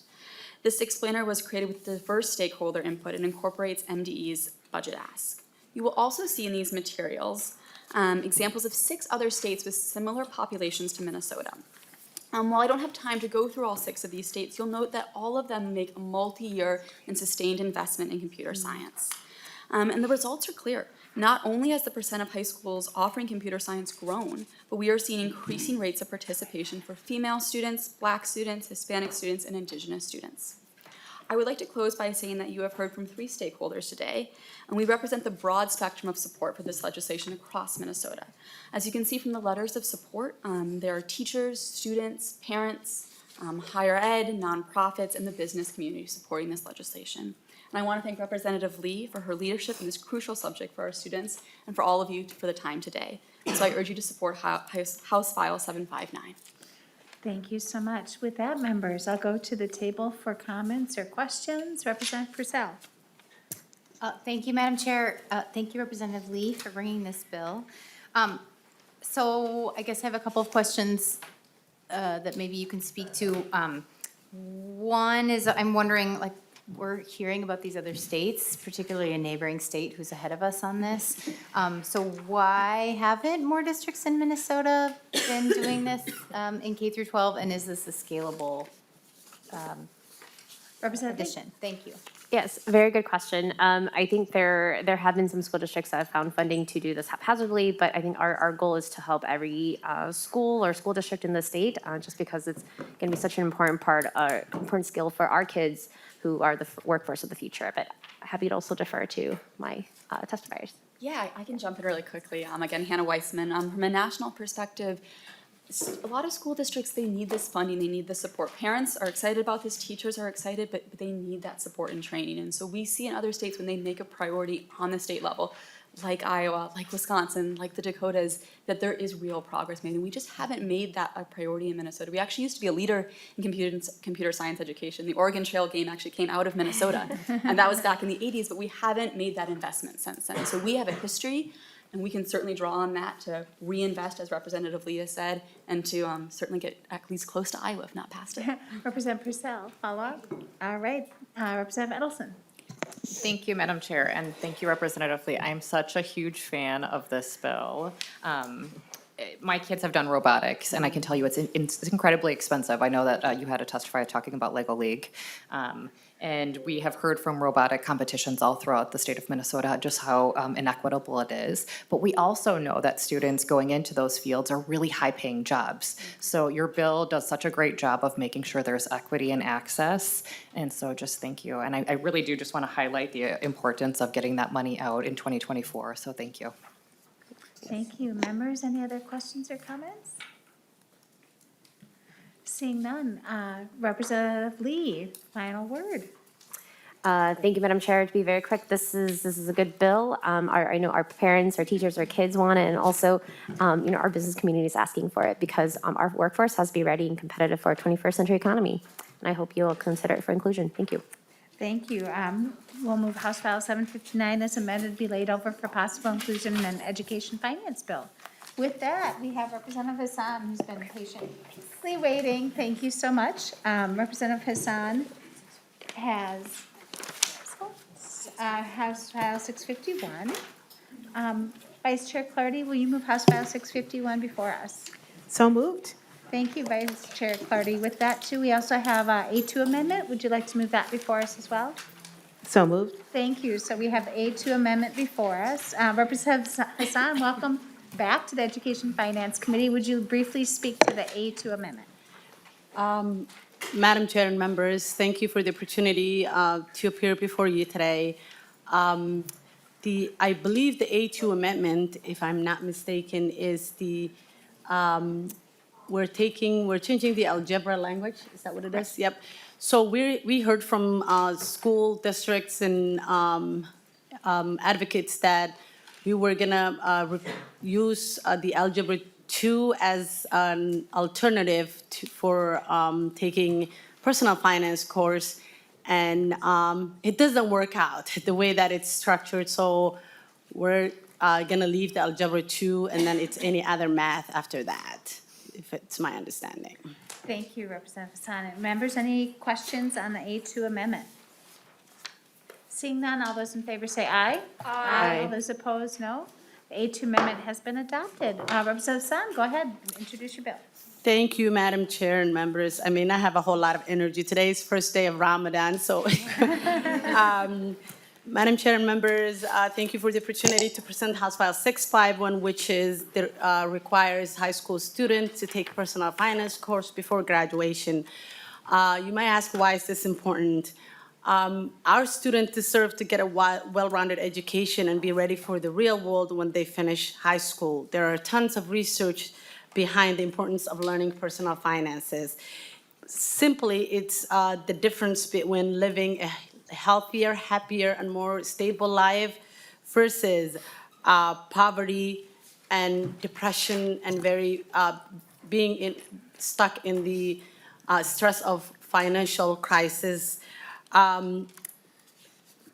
If somebody understands the fundamentals of budgeting, saving, debt, and investing, it will impact every part of their life. I have vice-chaired the education policy in the last 2 years. Prior to this, my chair and I spent time doing town halls across the state of Minnesota. We did about 12 town halls, and each town hall that we were attending, young people talked about the importance of personal finance. That's why this bill is before us. And with that, Madam Chair, I have great testifiers who will also speak on this, and we will stand for questions. Great, we have Dr. Julie Bunn and then David Broughton. Why don't you go ahead and state your name for the record? Madam Chair and members, my name is Julie Bunn. I'm the Executive Director of the Minnesota Council on Economic Education. I speak today as one of several facilitators of collaborative efforts to develop and advocate for this bill. I will make several brief points to provide context. First, over the past decade, a national movement has emerged to promote the adoption of personal finance courses for high school graduation. As of this last fall, 17 states have now adopted this requirement. Why is this occurring? There are 3 primary reasons. First, the research on the benefits of a substantive semester equivalent course is extraordinarily strong. Student financial behaviors and decision-making are changed over the short and long run, affecting their credit, debt, use of banking, investment, and other behaviors. Additionally, there's a trickle-up effect to student families. The knowledge acquired gets carried home and transferred to parents, and this is particularly important for BIPOC and recent immigrant families. Second, and very importantly, the national research comparing outcomes for states that require courses to those that have loose standards and embedded content shows that where only standards exist, schools with whiter and wealthier student populations provide more access to personal finance than those with more diverse and lower income populations. So it's a serious equity issue involved here. Third, there's strong public support for the required course at the high school level. National and Minnesota polls place support at the high 80 to low 90% approval levels. Over a year ago now, Minnesota leaders in the nonprofit and private sectors set in motion a two-pronged process that has resulted in the bill before you today. And the long list of endorsing organizations that you can find on the first page of the packet of this bill have lined up over the last year or so. This includes ethnic councils, finance, realty, mortgage, and nonprofits working on this financial literacy space. The first part of this process was teacher organizations leaders formed a work group to understand the research on financial literacy education at the high school level, to research the components of the bills in other states, and to work to come to consensus on language for a bill appropriate to Minnesota. This group involved the leaders of the business teachers, family and consumer science teachers, social studies teachers, and the Minnesota Council on Economic Education. They've come to agreement on the language before you today, not to say that all their members agree on it, but the leadership of their organizations reached a consensus around it. Simultaneous to this effort, the work group process, a coalition of interested parties and advocates from the financial and wealth management, advising, insurance, and realty sectors, as well as these nonprofits I mentioned, formed to work to advocate for the bill. The goal of all these efforts is to pass a semester equivalent course requirement with quality content, taught by qualified teachers, but beyond that, to leave as much leeway and flexibility for districts and students as possible to comply with the requirement. Those were our goals. Be glad to answer questions. I thank you for your consideration, and I hope you will agree to support this legislation. Thank you, Dr. Bunn. Next up, David Bratton. Welcome to the Education Finance Committee. Thank you, Chair. Go I ahead. had the pleasure of being a para in the high school where Mr. Bratton taught it. So go ahead, proceed, state your name for the record and proceed. Chair Yoakim and committee members, my name is David Bratton, and I'm a business education teacher at Hopkins High School, speaking in support of House File 651. I'm proud to say that I had the opportunity to be a part of one of the first school districts in Minnesota to offer personal finance as required standalone high school course for graduation. Hopkins School District's journey of requiring personal finance as a graduation requirement began through our district strategic planning work back in 2008 through 10. Through this process, the planning committee determined that students not only be literate in such things as math or reading or language, but also in financial concepts. We also recognized at that time the critical economic situation of our country and felt our district should be responsive to real-life matters of our students and their future. Further, we believe proper financial education is an equity issue. It is needed to help level the playing field for all of our students and to help end the cycle of generational poverty. Throughout the past 10 years, I've received endless examples of student-parent feedback validating the importance of financial education. I've heard several times that this is one of the most important classes I've ever taken. It's all about real life. I can recall a specific example of a student whose family was unbanked and soon realized the importance of his single mother doing her own 1040 tax return after having learned about taxes himself and how to complete the 1040 in class. He realized that his mother would most likely get much of her federal, and state money back. He was eager to help her with this task as every dollar was important to his family. What a rewarding moment to see direct relevance of classroom learning to real-world application. For us at Hopkins High School, we addressed early on the need to have this course be taught as a standalone course with intention by teachers who are trained and passionate about teaching this curriculum. We believed it was important for this course content to not just be embedded in other already saturated course curriculums, as it does not give most students adequate financial training. Lastly, we know there are endless examples depicting the lack of adequate training on financial education in our country. In many schools, it appears to be a very hit and miss approach to teaching this literacy. It's time we recognize that financial education is not optional, but critical for our students as young adults. That's Hopkins' story. We need to now ensure that all schools in the state of Minnesota have a similar story. Thank you.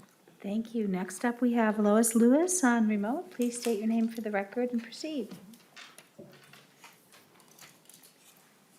Thank you, Madam Chair and members of the committee. My name is Lois Lewis, that's spelled Lois Lewis. And for 36 years, I have taught family and consumer sciences at Indus School, which is in rural northern Minnesota, in Birchdale, and also taught in the Minnesota Extension Service. I have a certification in personal and family financial education through the American Association of Family and Consumer Sciences. I'm speaking in support of House File 651. Indus School also requires a semester of personal finance for graduation. Personal finance is so valuable because it helps students to make informed choices as they go out on their own, whether to work or college.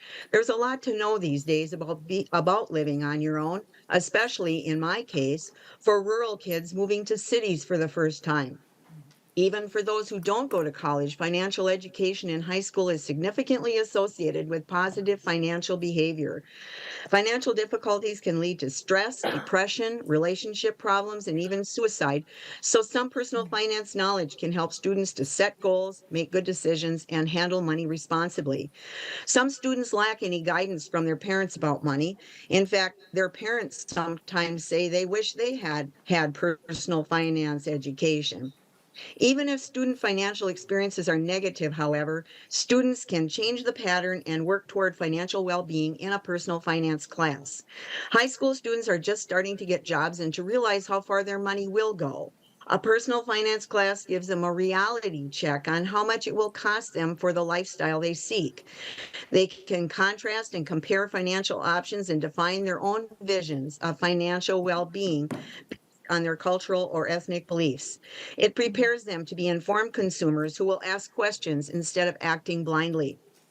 A personal finance class can include consumer rights and laws, banking, taxes and income, budgeting, savings and investing, debt, credit and identity protection, housing and transportation, insurance and financial careers. These are all part of 21st century skills, family and consumer sciences frameworks, and career pathways in Minnesota.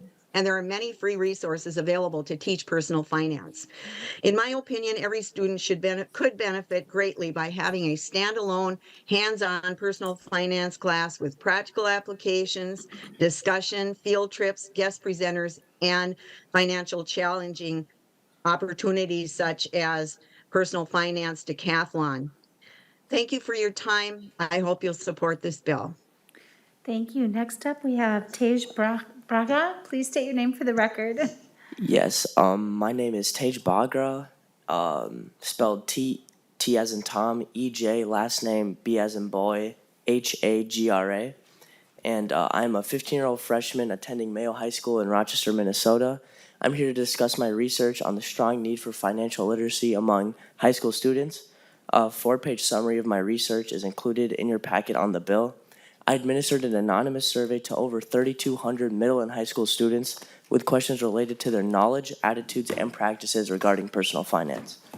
I had more than 750 respondents. Out of these respondents, only 1 out of 4 students reported having taken a financial class.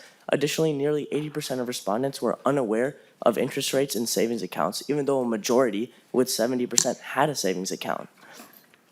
The respondents reported that their parents and guardians talked infrequently with them regarding personal financial literacy matters.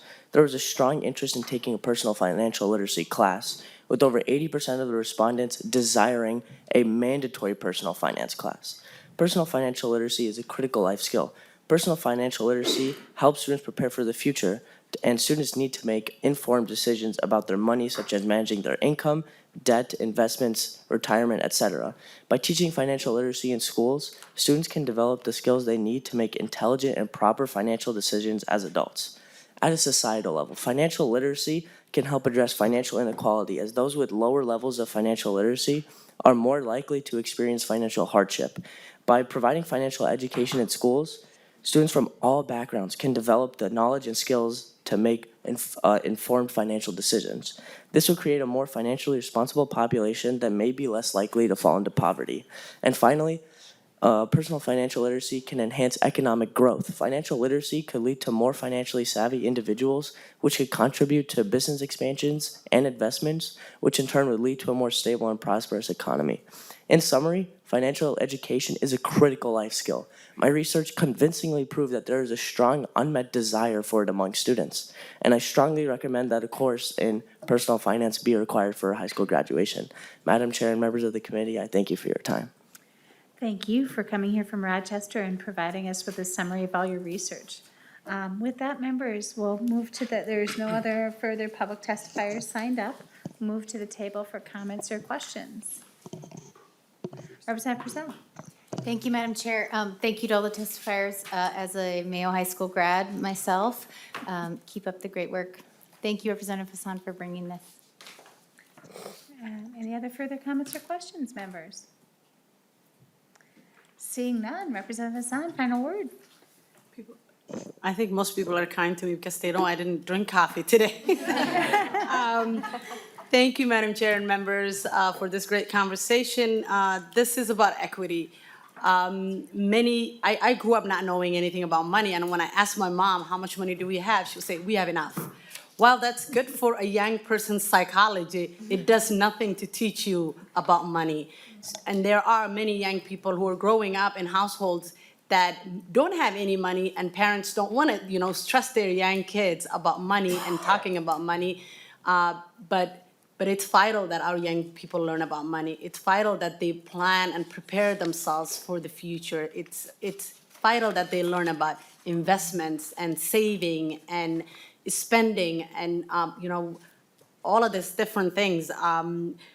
This is about, like I said, equity. It's about evening the playing field for everybody. It's good for all our students. I hope you can support it by adding it to your omnibus bill. Thank you, Madam Chair. Thank you, Representative Hassan. With that, House File 651 is laid over as amended. Next up, we have our final bill, House File 1628. Representative Jordan, welcome to your committee. I'll let you get settled. And then feel free to move House File 1628 before the committee for possible inclusion in an education finance bill, and then move your DE2 amendment. So moved, Madam Chair. And I also move the DE2 amendment. The DE2 amendment, Madam Chair, and members, is technical. It was written in conjunction with MDE to better get at the formula that we are examining today. So I ask for members' help to get the bill in the shape that it needs to be in. Thank you. Members, any questions on the DE2 amendment? Seeing none, all those in favor say aye. Aye. All those opposed, no. The DE2 amendment is adopted. The bill's in the shape you'd like. Go ahead and proceed. Thank you, Chair Joachim, Vice Chair Cardy, and members. I'll be quick since I know all of us are committed to serving students where they're at, especially our students who need the most help. And I know that we all know that we have children in Minnesota who are homeless and highly mobile, and these are the students that need the most help. So this bill in the DE, which was just, like I said, working on with MDE, attempts to address the issue that many districts, including mine, around the state have with the special education aid formula. And when we, the legislature, rolled homeless care, treatment, and ALC transportation into the special education formula, the intent was to fully fund district costs. But for a number of districts, each year the state only funds 50 to 60% of those costs. And the 2016 overhaul of the special education formula added more complexity and did have an unintended impact, which says that from one year to the next, districts can move from the new formula to the old formula, depending on what happens to their student enrollment and their program costs. And so when the initial special education aid is calculated on the old formula, they're not fully reimbursed for their homeless care and treatment and ALC transportation costs. And so as a really profound example, Minneapolis Public Schools, which is my district that I proudly represent, shoulders a significant portion of our state's homeless student expenses. We have, in Minneapolis, do serve more homeless students as a percentage and as a raw number than any other district in the state, but we are not alone. And that means that in Minneapolis, we're often switching between the old and new formulas, and that has created a significant funding challenge. And my bill for this coming year doesn't actually help MPS, but in future years, it could for districts that roll back and forth between the two formulas. For every district that moves between the old and new special education formula, this bill provides some assurance that they will continue to receive funding to cover homeless care, treatment, and ALC transportation costs. Mr. Strom is on hand to help explain the formula changes exactly. And I also have a really great testifier with me, Charlotte Kinsley, who is the Homeless and Highly Mobile Support Services Director for Minneapolis Public Schools, here to talk about what this bill would mean, both for MPS, but also for the students that she serves. So with that, Madam Chair, I think it would be good to just have Mr. Strom give us just a quick Cliff Notes and then go to testimony. Thank you. Mr. Strom. Madam Chair, members, the issue with the special education formula is there are a couple of different parts to it, and as Representative Jordan said, districts can switch between one of the calculations and another. There's essentially three different funding levels based on different characteristics. It's the least of those three that becomes the initial special education aid, and that amount is subject to a floor, and it's a two-part floor. And as Representative Jordan said, those that are limited by the 2016 amounts that have been adjusted since that time on a per pupil basis and on an inflation factor find themselves in the situation when their homeless transportation costs increase, that those costs are not 100% funded.